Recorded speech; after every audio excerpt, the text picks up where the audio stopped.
Hola a todos ustedes que nos siguen en Escarbando. Este miércoles 3 de octubre continuó la audiencia preliminar que se sigue contra 6 exfuncionarios y un empresario acusados de recibir sobornos de la empresa brasileña Odebrecht. También están acusados de asociación de malhechores, además de la corrupción. El juez Francisco Ortega Polanco escuchó al Ministerio Público en todo lo relativo a los incidentes que se han ido conociendo.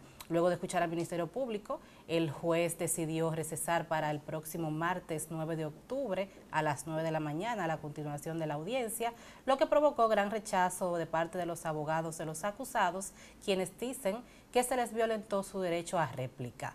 Esto ha causado un gran revuelo de la directora del PEPCA, Laura Guerrero Pelletier, dice que ya ellos habían hablado y que ya ellos lo que tenían que decir lo habían dicho, pero eso causó gran molestia de parte de los abogados de los acusados porque entienden que se le violó un derecho fundamental a poder hacer su réplica.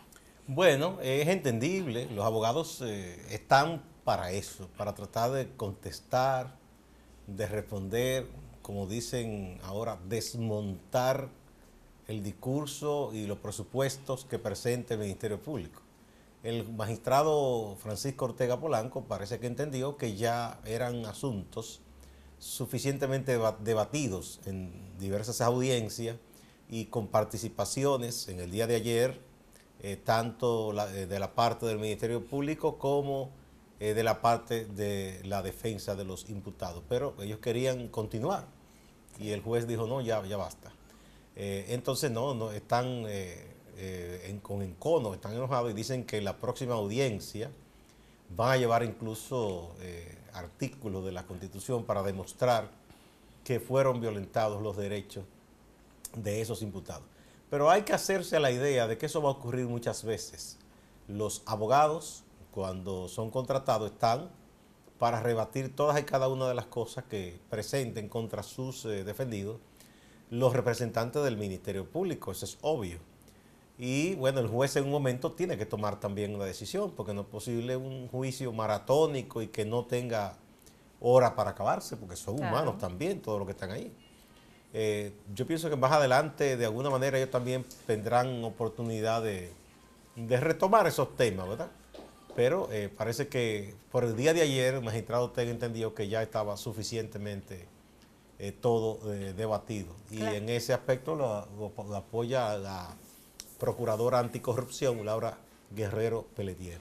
Claro, y es entendible eso que tú planteas, Gustavo, porque es un caso que tiene hasta ahora a 7 imputados, que de por sí ya ese solo hecho lo hace un caso largo, porque cada uno debe de ser juzgado por lo que cada quien cometió. Y cada uno de los imputados no tiene un solo abogado. Exacto. Tienen por lo menos 2 o 3. Entonces el juez Francisco Ortega definitivamente va a tener que tomar el toro por los cuernos, como dicen, y ponerse muchas veces así de implacable, como lo calificaron ayer, para evitar que eso sea eterno, porque es un proceso que ya tiene mucho tiempo en la justicia y solamente está en la parte preliminar, que él debe de buscar la manera de que se agilice el proceso. Y en la audiencia anterior, que fue el martes, que si no me equivoco, fueron más de 9 horas de debates. Bueno, así será, vaya, acostumbrémonos a eso. Obviamente no estamos diciendo que un imputado no tiene derecho a la defensa, porque eso es uno de los principios sagrados en cualquier constitución, en cualquier código, ¿no? Relativo a la justicia en un país. Entonces, habrá que esperar, y yo creo que ellos tendrán la oportunidad en las próximas audiencias de rebatir cosas, inclusive someter recursos contra algún tipo de fallo que en el proceso haya emitido el juez Francisco Ortega Polanco. Hay que recordar también que uno de los incidentes que debe de decidir el juez es lo relativo a si se separa al senador Tommy Galán, y se conoce solo el caso de él en la Suprema y los demás en un tribunal ordinario normal. Ese es uno de las cosas que en común la mayoría de los abogados están pidiendo que se decida, y se supone que el martes 9 ya debe de tener una decisión sobre eso, igual sobre los otros incidentes como el de Chu Vázquez, que dice que a él se le violentaron los derechos porque no se le informó de manera escrita, normal, que él estaba siendo investigado. El juez también debe de... Ellos están pidiendo la nulidad de la demanda contra Chu Vázquez. Entienden que se violó un procedimiento ahí. Sí.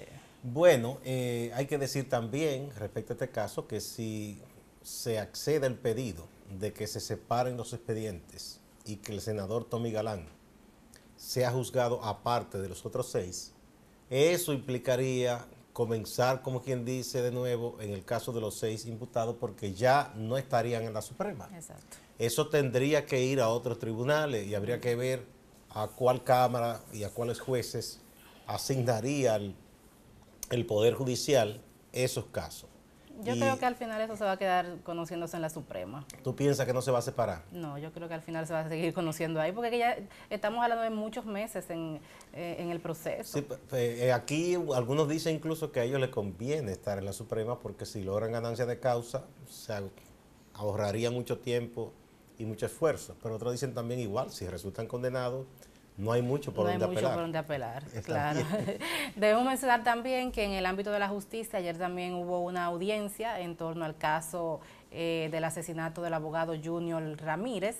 Ya se está conociendo en el distrito a petición, bueno, es un poquito como irónico porque ellos pidieron que sea trasladado al distrito principalmente porque no confiaban mucho en la fiscal de Santo Domingo Oeste, pero ahora resulta que Rosalba es la fiscal del Distrito Nacional.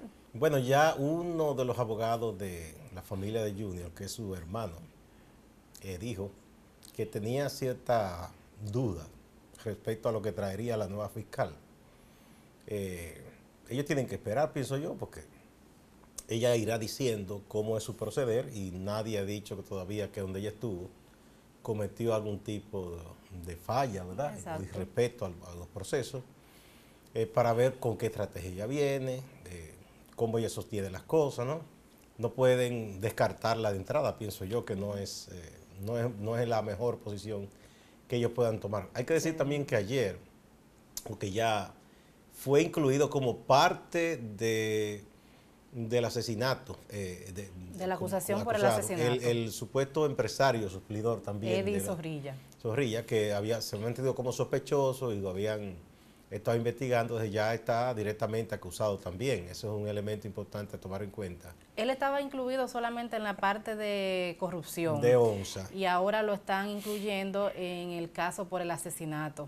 Bueno, todo el tiempo el Ministerio Público y algunos de los abogados de las víctimas, habían dicho, incluso de los otros, de 2 imputados, que él fue de la persona que habría buscado el dinero que se dice que estaba exigiendo Junior para retirar el caso de corrupción de la ONSA de los tribunales. Y el alegato para esa acusación es que las empresas de Eddie Zorrilla habían sido muy beneficiadas por jugosos contratos de dudosa originalidad de parte de la ONSA. No, eso todo está establecido. Por ejemplo, unas reparaciones de autobuses, que yo no sé dónde era que lo llevaban, parece que a los talleres directamente en Brasil o en Estados Unidos, porque $1 millón por reparar una guagua. La reparación costaba en muchos casos mucho más que la el misma costo del guagua. vehículo. Pero sucede que muchas veces el vehículo aparecía en las mismas condiciones en una especie de cementerio de chatarra. Exacto.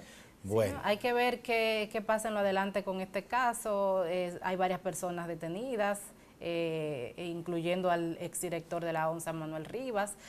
Todavía se está a la espera de que llegue al país el principal acusado, Argenis Contreras, que es quien, y de hecho la esposa también está involucrada como cómplice y detenida, y todavía no se ha definido cuándo será traído al país. Tú sabes que este caso es el caso de mayor importancia de los que están, los casos de corrupción en los tribunales, lo que está investigando, que corresponde exactamente a la administración del presidente Medina, porque los demás datan de otras administraciones o son casos menores. Entonces, Brecht no se incluyó nada de este periodo, aunque mucha gente lo exigió. Sí. Entonces, este es un caso grande en que incluso ha habido un asesinato de por medio, por eso es un hecho tan relevante. Vamos a una pausa y retornamos.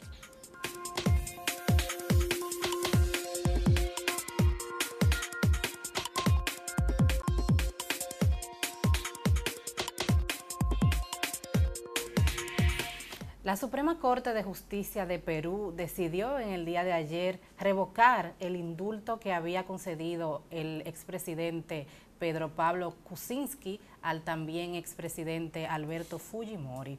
El tribunal, entre otras cosas, entendió que aunque es un derecho constitucional del presidente conceder indultos, el indulto específicamente de Fujimori tenía varias irregularidades en su argumentación, incluyendo principalmente el motivo, que fue el motivo de salud, y decidió revocar ese indulto al expresidente Fujimori, quien había sido condenado a 25 años de cárcel.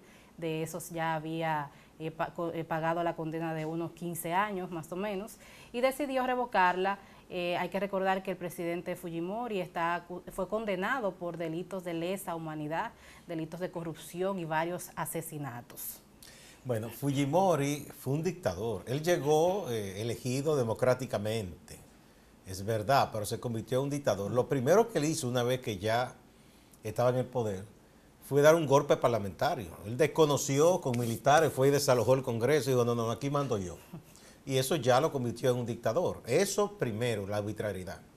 Después buscó la manera de que hubiese otra elección y con mucho populismo y engaño y trampa, entonces tuvo un congreso de gente solo de él y comenzó un proceso de destrucción de otros partidos.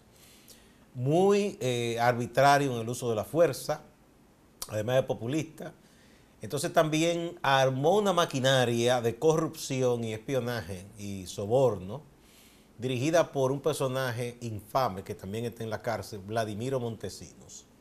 Fueron famosos, después que ellos salieron del poder, se destaparon el famoso Vladivideo, porque convocaban personas que ellos entendían que tenían alguna influencia, políticos, empresarios, gente de los medios de comunicación, los sobornaban y Vladimiro Montesinos los grababa de manera secreta en un vídeo. Y cuando esa persona intentaba hacer algo, le decían, mira, tengo copia de esto. Y además hacían espionaje hasta en las cosas íntimas de los demás. Empresarios, políticos, si tenían un amante, si tenían una orientación sexual no declarada, por ejemplo, que fueran gay, los espiaban, los grababan. Y con ese chantaje mantuvieron arrodillada una parte de la población peruana. Además de todos los asesinatos, hubo una universidad en que hubo un asesinato colectivo y enterraron en tumbas anónimas a esos estudiantes y mintieron respecto a todo eso hasta que se destapó. Él, después de 3 mandatos, en el último, aprovechó un viaje a Japón, porque tenía la doble nacionalidad, porque es descendiente de japoneses, y se escapó y se quedó por allá. Entonces, hubo todos esos procesos luego en los demás gobiernos peruanos. O sea, fue un dictador muy sanguinario.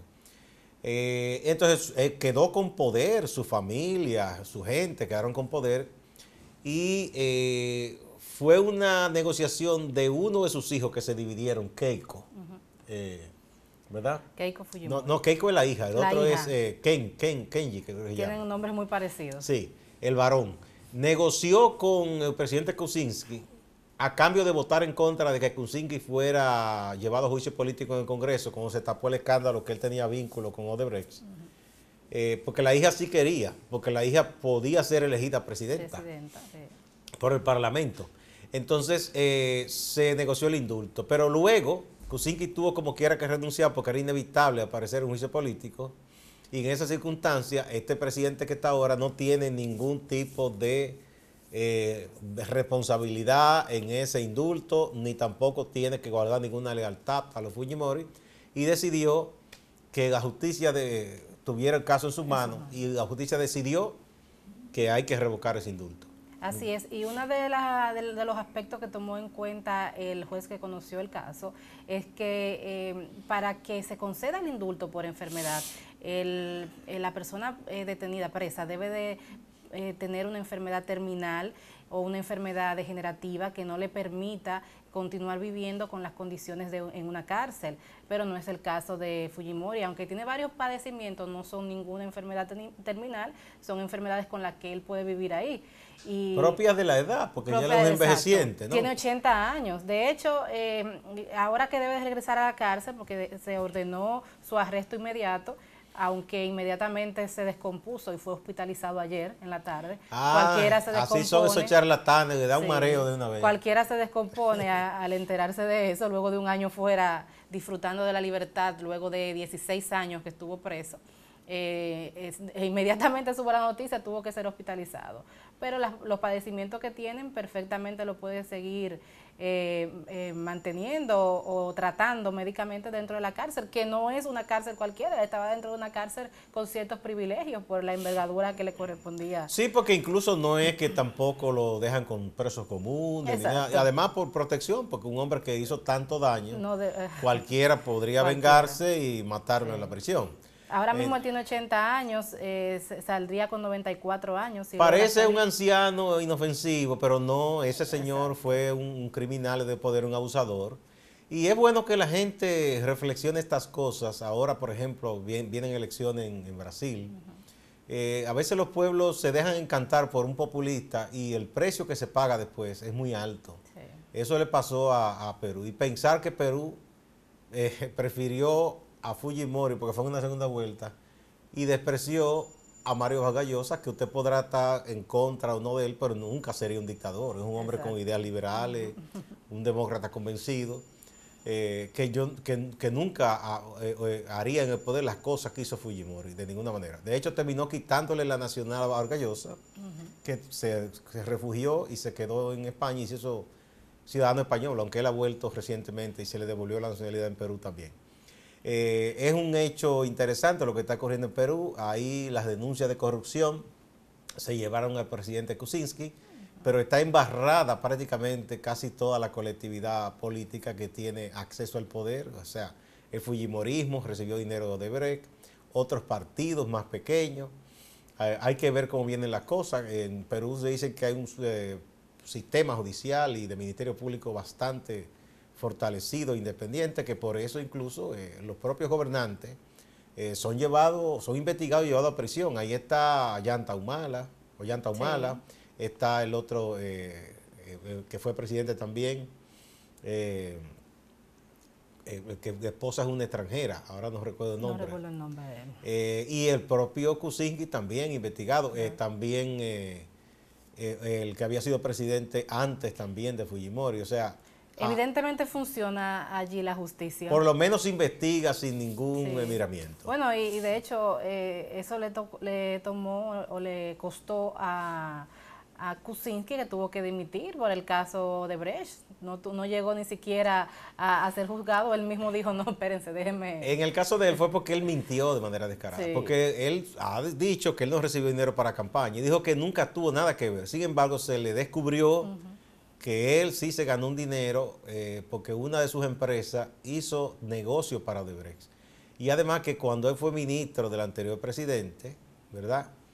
De Ollanta Humala, que fue ministro, él ahí también tuvo trato con Odebrecht también. Y ya era un ministro de Economía. Entonces, todo eso se fue destapando y el hombre quedó como un mentiroso y para no recibir la humillación en el Parlamento decidió renunciar antes. Eso es importante que la gente lo tome en cuenta. Bueno, vamos a otra pausa.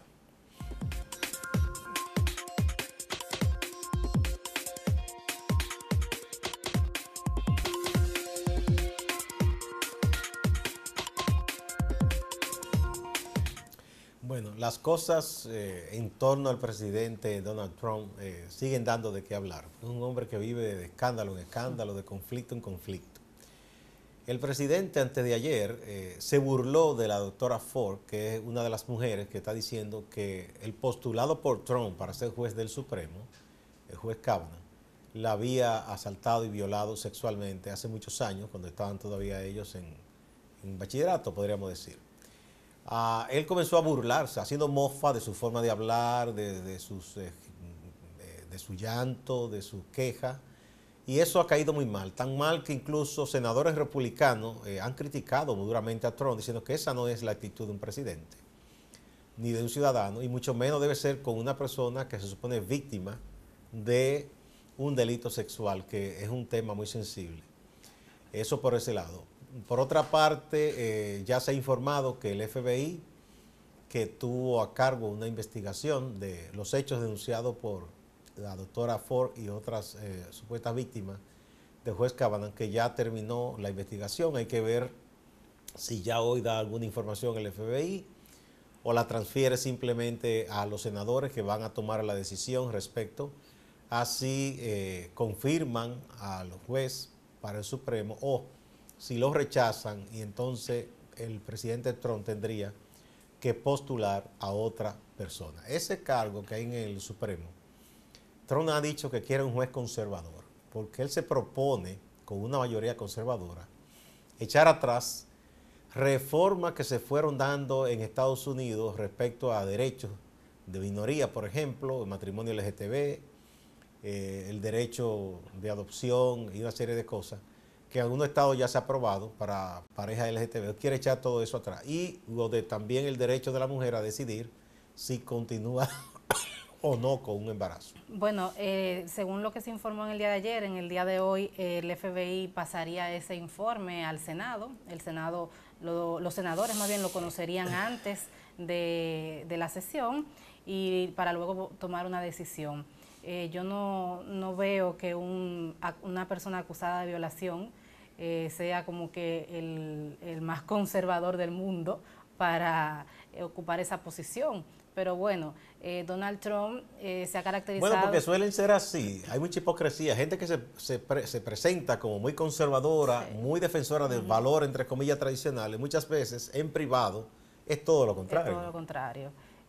Lamentablemente el presidente Donald Trump cada día se anota un strike más, desde que él habla es un ataque principalmente hacia las mujeres y esos grupos que tanto se ha luchado por defender en el mundo. El presidente Trump cada día va en retroceso con sus comentarios y evidentemente eso es lo que él piensa, porque él es como que muy ligero en el hablar y todo lo que le llega a la cabeza. Durante la campaña se le tapó un video famoso que decía que él, por su fama y sus cosas, que él tocaba a la mujer en sus partes íntimas, diciéndolo de la forma vulgar posible, que podía hacer todo eso y que luego les regalaba alguna cosa y que todo quedaba así porque la fama le daba ese derecho a él. Y eso, que él destapó con unas declaraciones antes de ayer de que él no tomaba alcohol.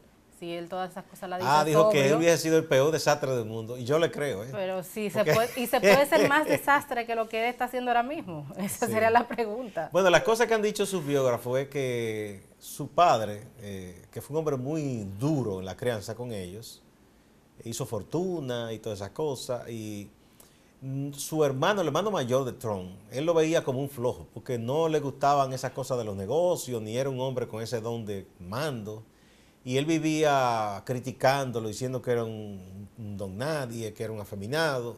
Entonces, dicen que el hermano de Trump cayó en un alcoholismo muy fuerte y terminó suicidándose. Y que eso de alguna manera marcó a Trump, y él no quiere, tiene una mala imagen y una mala experiencia y no quiere saber nada de tomar bebidas alcohólicas, pese a que él es un fabricante de vinos. Bueno. Vinos que mucha gente le ha dicho que se fabrican con unas uvas que recogen esos braceros mexicanos que hacen un trabajo muy barato y él se beneficia de eso. Claro, por lo regular casi siempre esos grandes empresarios se benefician de esa mano de obra que en casi todos los países desarrollados quienes ejecutan ese tipo de mano de obra son los inmigrantes. Y aquí también. En todas partes, el trabajo también que llaman dirty work, trabajo sucio, trabajo más peor pagado, que no requiere una especialidad. ¿Quién lo hace? Claro. Quien menos tiene de dónde agarrarse, quien menos tiene arraigo o tiene grado de estudio. Muchas veces los inmigrantes, pese a que tengan en sus países cierto nivel de estudio, cuando migran, tienen que tomar lo que hay, claro, y hacen ese tipo de labores que no son la mejor remunerada. No, y esos mismos empresarios se benefician de esa misma situación, porque al estar en una condición de inmigrantes ilegales, se les exonera a los empresarios, o ellos se exoneran ellos mismos el pago de muchísimos impuestos y de muchísimas cosas relacionadas a la seguridad social, que como no lo pueden registrar en ningún lado, se los ahorran, ellos se benefician, y Donald Trump se beneficia también de esos inmigrantes a los que él tanto ataca. Como aquí ha ocurrido durante muchísimos años, y vemos ahora esos pobres cañeros exigiendo que se les pague unas pensiones por las cuales ellos pagaron, porque de esos míseros salarios se las descontaba. Se les descontaba, eso iba al Instituto de Seguridad de Seguro Social, y nunca el Estado ha sido responsable con esas personas que algunos de manera, dicen solidaria, ha habido un fondo, no es solidario, que a ellos les corresponde, le han dado una mísera pensión, otros han estado muriendo y no han recibido esa paga. Es algo realmente que indigna que existan estas injusticias, pero yo veo que el mundo en estos momentos anda mal porque la gente esas cosas ya como que en gran manera no les importan tanto y hay esa tendencia a elegir esos tipos con esos discursos de odio antiinmigrante muy duro, un supuesto nacionalismo.